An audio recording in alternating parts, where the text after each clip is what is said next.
Hey everyone. So I wanted to make a video of what I just presented as my ABCT talk. There were some folks on Twitter that were interested in it and not able to attend ABCT.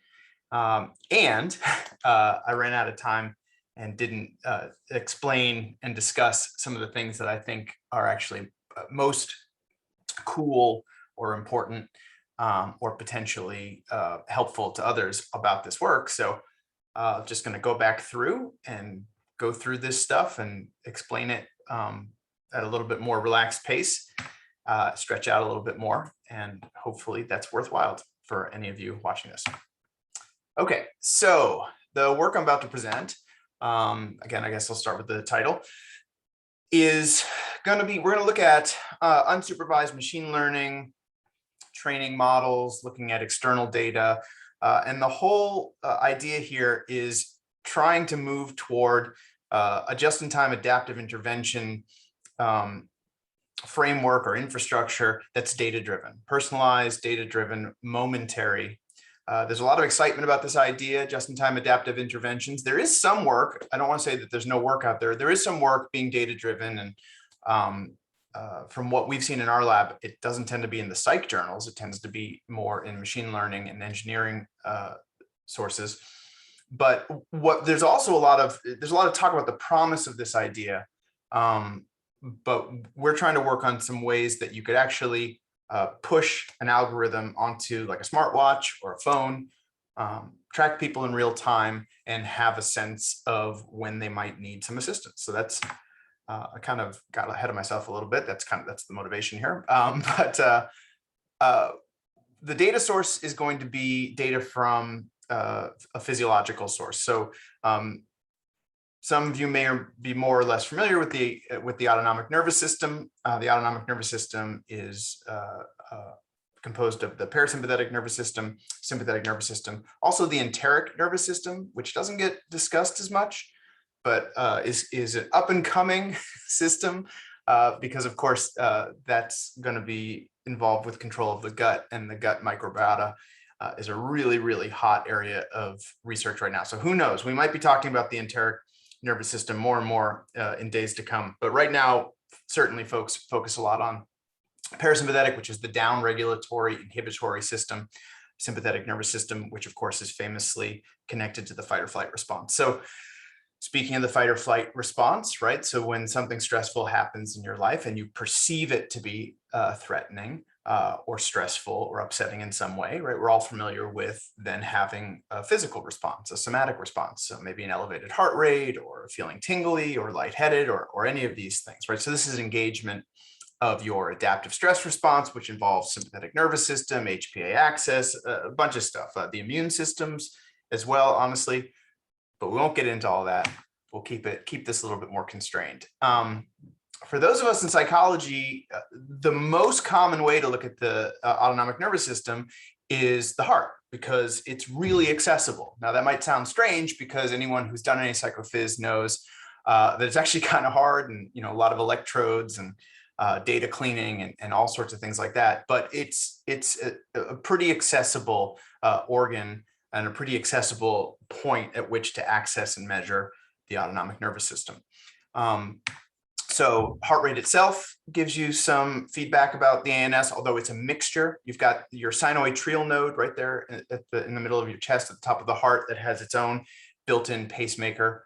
You've got the sympathetic nervous system communicating to the heart to beat faster, but also harder. That's called, so faster is the chronotropic regulation, and then how squeezy your heart is inotropic. So it's sympathetic nervous system is regulating both of those things, and parasympathetic is more chronotropic and really just trying to keep the heart beating more slowly.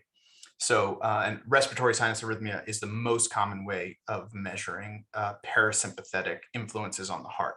The parasympathetic nervous system's attempt to keep the heart nice and chill and slow it down. One other thing to say about this, actually, that'll be really important for some things I'm going to talk about in a minute. The parasympathetic nervous system functions much more quickly. So it's sending cholinergic signals along, axons, nerve traffic, and it can communicate really, really quickly, milliseconds, seconds, very quickly. Whereas the sympathetic nervous system relies on the release of adrenaline, noradrenaline into the bloodstream, which then has to get pumped around and bind with receptors and is a little slower. So we have this idea of vagal withdrawal, this idea of the parasympathetic nervous system simply getting out of the way, and it can do that very quickly and lead to very sudden accelerations in heart rate. Whereas the sympathetic nervous system is perfectly capable of making your heart rate accelerate, but there's a little bit of a lag to it. Okay. So what we're talking about here today, the ANS is a really appealing target for building just-in-time adaptive interventions because of the promise of passive data monitoring. So many of you out there probably collect EMA data. I certainly collect a ton of EMA data. I rely on that for the bulk of the research we do in my lab. But it's hard. You have to. We do all sorts of things to bootstrap the process. We have training videos, and we train our participants in the lab, and we monitor the data in real time to the degree that we can do that with IRB permission, and we give people feedback. Hey, you're not filling out your EMA, and all sorts of stuff to make sure we get quality data. And then on the participant side, even when they're good participants, there's some amount of burden and annoyance in getting pinged 3, 4, 5, 6, 7, 8 times a day. So certainly passive data is a really appealing thing to go after, and autonomic variation is one of those things. So we're going to try to put together a proof of concept for something that could work here. So how do we do this? Well, we've got this language we've been using in our lab recently. It's kind of attached to a few different projects we're working on. So shout out to Esther Howe, who is a major part of the work I'm showing you here. Gal Lazarus, who's postdoc, who's working on some affect and emotion version of this stuff. So we're doing a bunch of different things where we're using this idea of discovery, distillation, validation. So what's that about? Well, it's about the idea that we're using unsupervised machine learning. It's a very kind of exploratory approach, data-driven approach.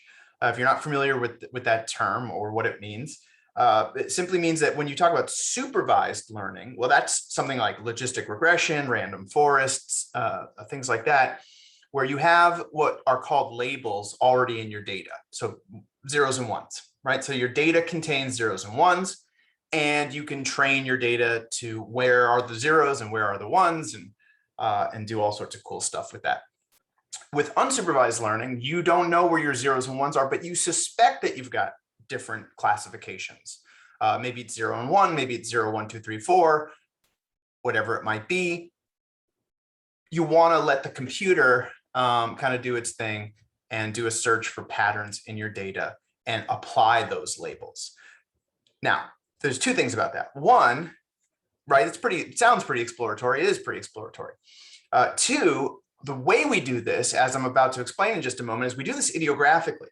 So we do this person by person, and you just get, I don't have adjectives strong enough. I mean, you just get an enormous amount of heterogeneity. You get an enormous amount of variation in what that process returns.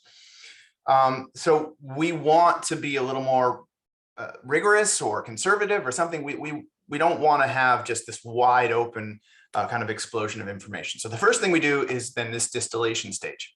So we're going to try to reduce all of this variation and heterogeneity to something that's common across people. This is, something I've been really trying to work on a lot lately. I think the work in our lab has for a long time kind of pushed the everybody's different idea, and I think, other people, you get to a point where you say, okay, everybody's different, and now what do we do with that? And one of the things that I've been trying to work on is everybody's different, but how do we get underneath that into the elements that are actually common, and we're differentiating around those common elements. And hopefully that made sense, and hopefully that'll make much more sense in just a minute. So yeah, we're going to try to distill all of this individual idiosyncratic information down to something that's common for everybody, that's generalizable across all of our participants or persons or individuals. And then, of course, we need to validate this, right? Because, this is all sounds very cool, but how do you know that something's not just a kind of statistical trick or sleight of hand, right? That looks like it's informative. We want to really kind of make sure that this is valid. So, can we account for variance and unseen data? Can we evaluate data in real time, right? This is this idea of just-in-time adaptive intervention, something coming off a watch or a phone. Can we classify that data in real time as it's coming in? Okay, so I'm going to talk about 2 data sets here, and really maybe kind of 3, because the data from my lab, the Idiographic Dynamics lab, we've split it into training and testing sets. So we have 222 folks that we split up 156 and 66. Here's the psychophysiology data that we have. These data were taken during a structured clinical interview. So everybody got the ATIS-5, the structured clinical interview from the folks at BU, excuse me, for DSM-5. The folks with PTSD didn't get the ATIS PTSD module. Instead, they got the CAPS-5, which was plugged in at the end of the interview. And that's going to be really important and relevant for something I'll show you in a little bit.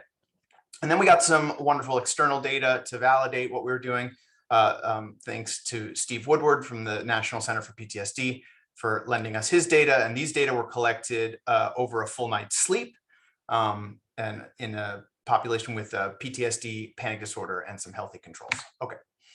So this discovery stage, something that's always important to remind people when talking about the work that we do in my lab, is we're almost always working in this idiographic way where you've got basically complete data sets for every single person, right? So instead of your rows being people, your rows are now time points. And we're going to do finite mixture modeling. We're going to cluster time points instead of clustering people. And that's going to give us states as they exist in moments of time in single individuals rather than groups in a larger sample.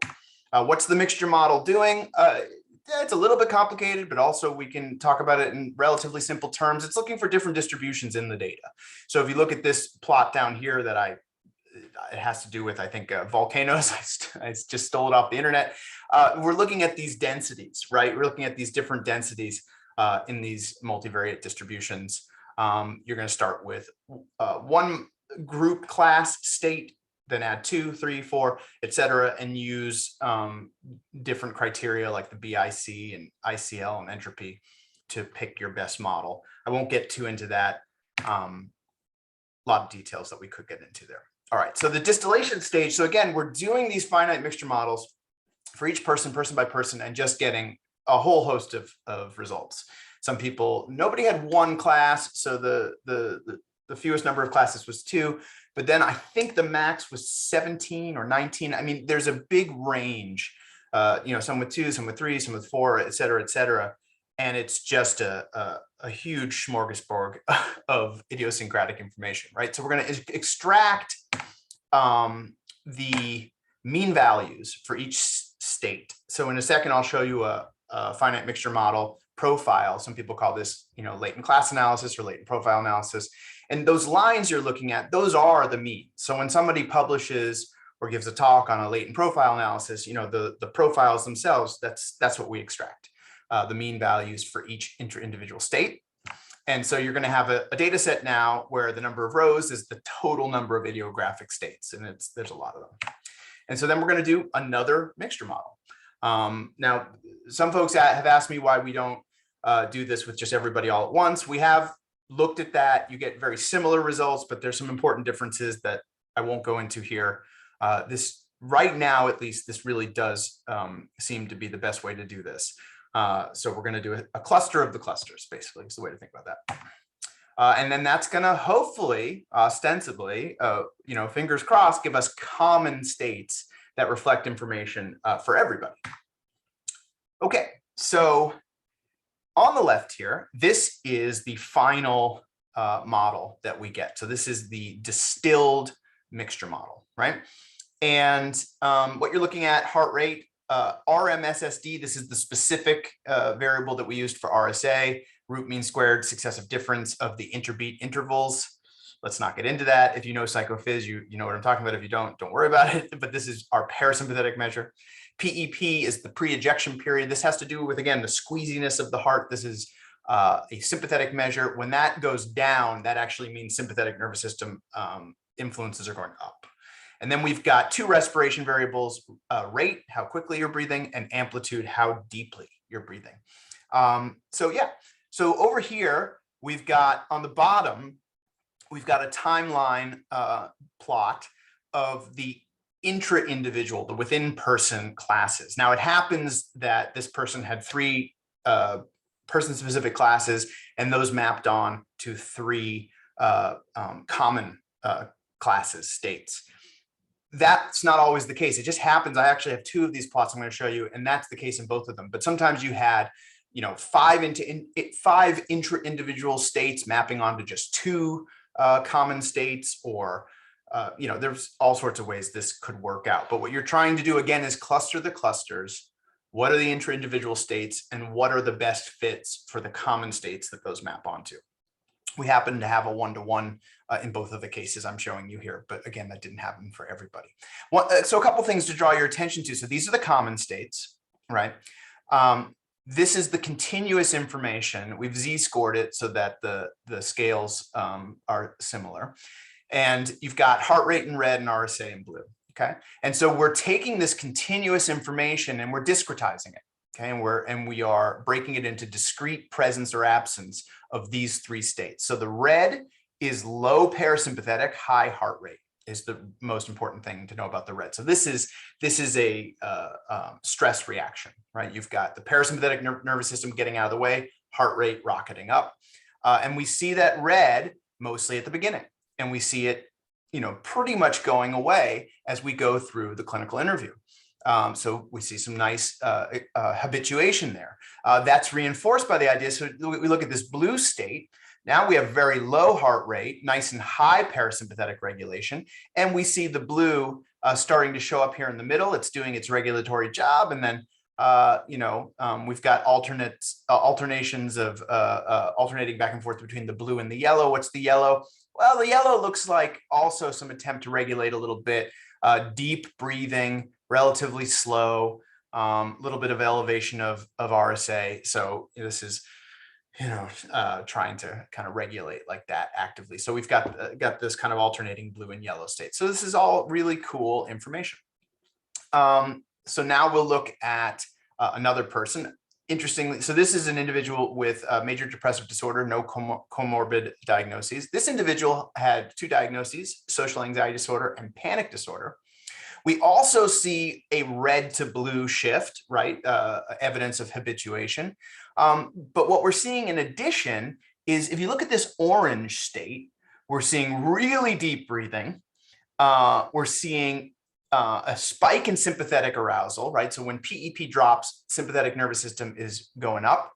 Heart rate also elevated. And then you might think, wait, but the parasympathetic nervous system is also elevated. Well, the parasympathetic nervous system is, we have some data to back up this assumption, a really beautiful paper that John Reeves published a couple of years ago. What we think is going on here is this is active downregulation. The parasympathetic nervous system is like, no, get under control, slow down.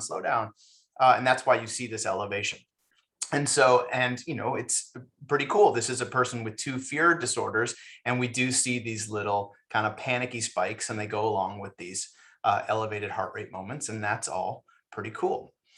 So I told you about how the interview was a little different for our PTSD participants. We put the CAPS, the PTSD interview at the end, and this is a really nice kind of, again, proof of concept that these excitatory and inhibitory states, especially excitatory, really do map onto psychosocial stress, right? Because here's where the person is talking about their trauma for both of these people. These are two separate individuals. This is the raw heart rate data on not on a Z scale, but on a heart rate scale. Especially this person on the right, I mean, a little bit over here too, but on this person on the right, we see this really nice habituation. Heart rate is up in the 80s and it's coming down very nicely into around 70. We see, again, a shift from red to blue. And then we see no blue, all this red, and this big jump in heart rate when they're talking about their trauma, right? So this really does substantiate for us that when we see this excitatory state, that it is reflecting not just a physiological thing, but a psychosocial experience as well. All right, so unsupervised learning is really cool. We've been doing a lot of it in our lab.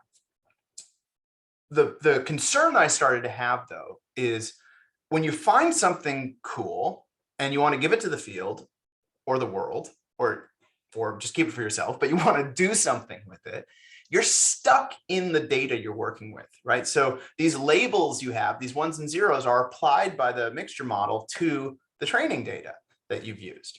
And how do you get it out of the data?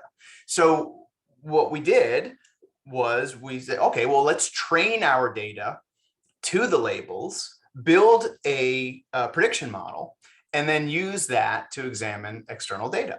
The question becomes, though, so this is what these bullets are saying. So the question becomes, what data to use, though? Because we've got a full data set for each individual. And now the first instinct, and I think this is probably the first instinct most of you would have, the first instinct is to, well, let's just aggregate everybody. Everybody who had this label, for instance, the excitatory state, we'll just average their data together and create a single prediction model and see how that does.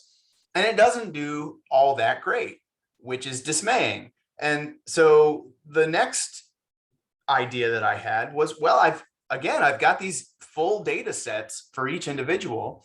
Why don't we, and the language you're using here to talk about this is brute force, leave one out, cross-validation. Why don't we test every single person against every single other person in the training data, and then see how what we think the best one does in the holdout data, right? So we've got 166 folks. And so what we do is we take one person and train only their data to the 0 and 1 for the excitatory state, the inhibitory state, whichever one you might want to do, and then test that across the 165 other people, and then rinse and repeat. Do that 166 times, right? Okay, so that's what we do. And then we call that the exemplar. So we pick the best model, that's our exemplar, and we use that to evaluate this unsupervised label, now in a supervised fashion, in our external data set. And what do we get? Well, so looking at the unsupervised labels, we get some pretty good findings, right? We get 37% of the variance in heart rate, 28% of the variance in RSA from the excitatory label, 34 and 27 from the inhibitory label. Then we look at the holdout data and we beat the training set. Now, again, that's weird, right? It's not a normal thing for your testing data to do better than your training. But again, we're kind of, I mean, I don't think it's cheating. I don't think it's bad. I mean, I have shaken the tree of this method many times and talked about it with a lot of people. We're not doing anything naughty here, but for lack of a better way of talking about it, we're kind of putting our thumb on the scale by using this exemplar. We're using like the kind of best representation of the statistical features that we're after. And so, yeah, the testing does better than the training. Then we go, all right, let's look at this external data. Now, the holdout data, we could call external data, but it's still from our lab. It's still from the same study, right? Okay, well, Steve's data is from the National Center for PTSD. It was collected 12 years before my data.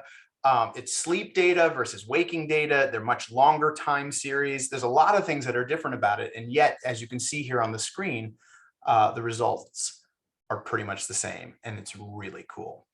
We also did something where we retrained the training data to the exemplar, and then we were able to improve the findings there. So if this is a little bit easier to look at, here's what I was just talking about with density plots.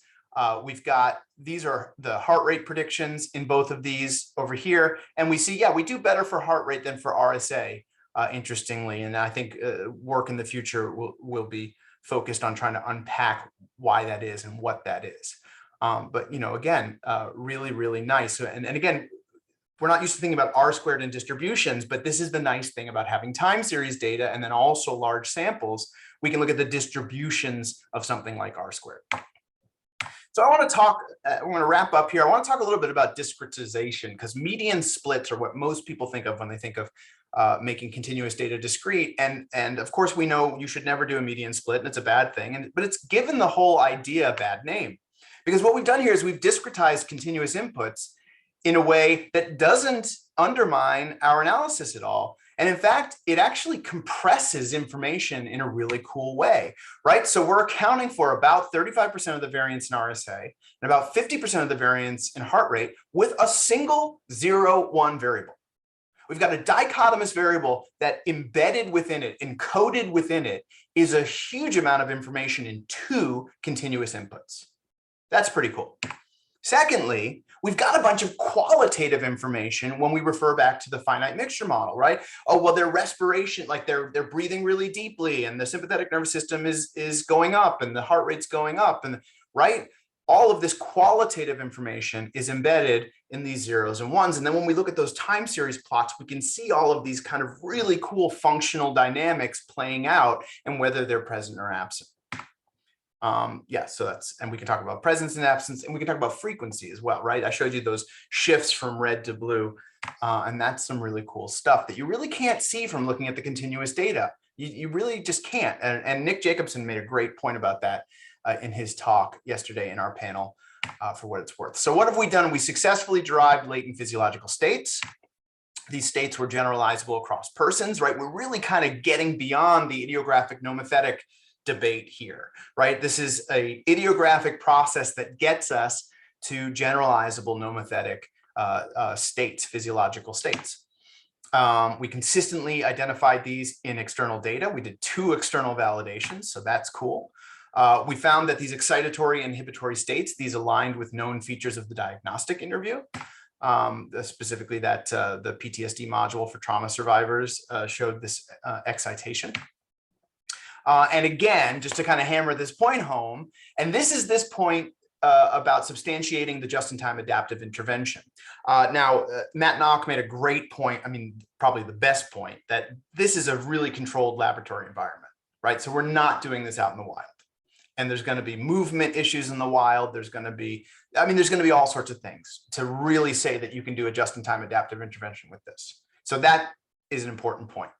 Putting that aside, if I may, right? So we can pretend that the external data here were arriving in real time, and we're pushing them through the prediction model and labeling them with 1s and 0s, 1s and 0s, 1s and 0s, right?